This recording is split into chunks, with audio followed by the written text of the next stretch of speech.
কুৰুক্ষেত্ৰৰ যুদ্ধৰ লাহে লাহে সামৰণি পৰি আহিছে। বাকী আছে মাত্ৰ দুৰ্যোধন। দুৰ্যোধনক কিবা এটা কৰিব পাৰিলে মোৰ কাৰ্য শেষ হৈ আহিব।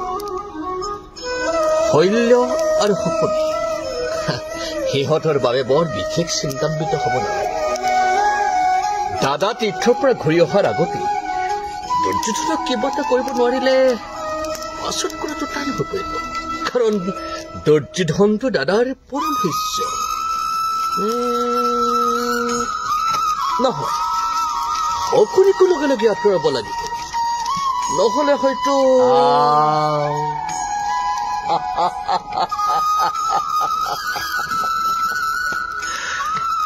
আজি আমাৰ পৰম সৌভাগ্য স্বয়ং নাৰায়ণৰ কাষতে ওলালো।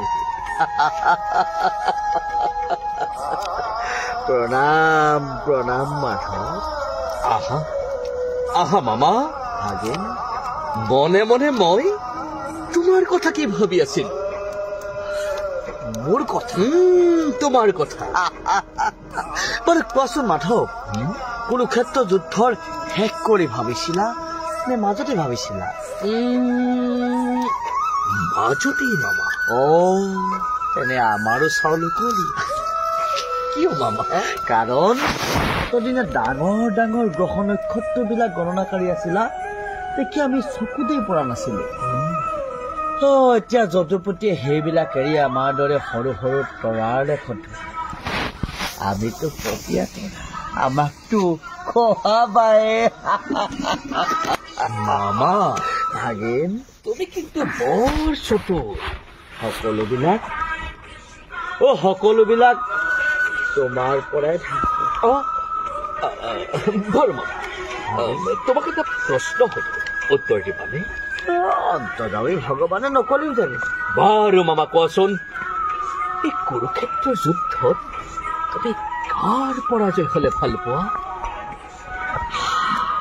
পৰাজয়? পৰাজয়।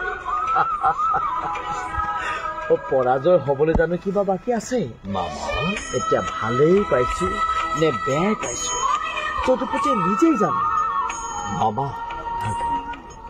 কৌৰৱৰ আশ্ৰয়ত থাকে দুৰ্যোধনৰ ইমান বিশ্বাসভাজন হৈ তুমি বিশ্বাসঘাতকী হলা কিয় মামা?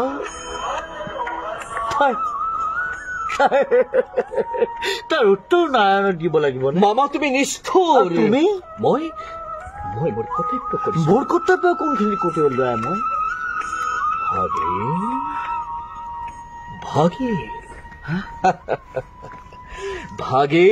ভাগিন বলে মুখৰ অমৃতেৰে ফুলাই অন্তৰৰ চিৰ সঞ্চিত ফলাফল বিষ পান কৰাকৈ সন্মুখ সমৰ্তাহী অখে ধাৰণ কৰি শত্ৰুতা আচৰণ কৰাই অনেক নিশ্চয় আছিল।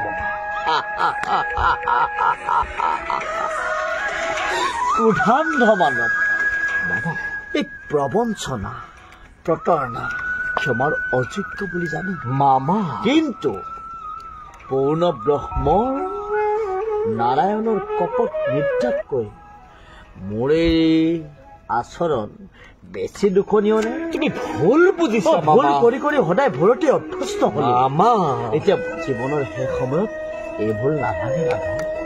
বাবা শুনা, আজি তোমাৰ দুখতে কৌৰৱ ধ্বংস। ভাগিন, তোমাৰ দুখতে কৌৰৱ ধ্বংস হল।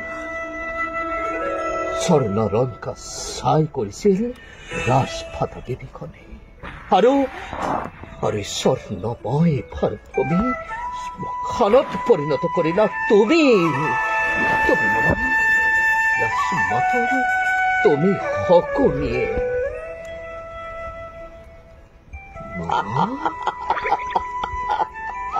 মামা, তুমি মামা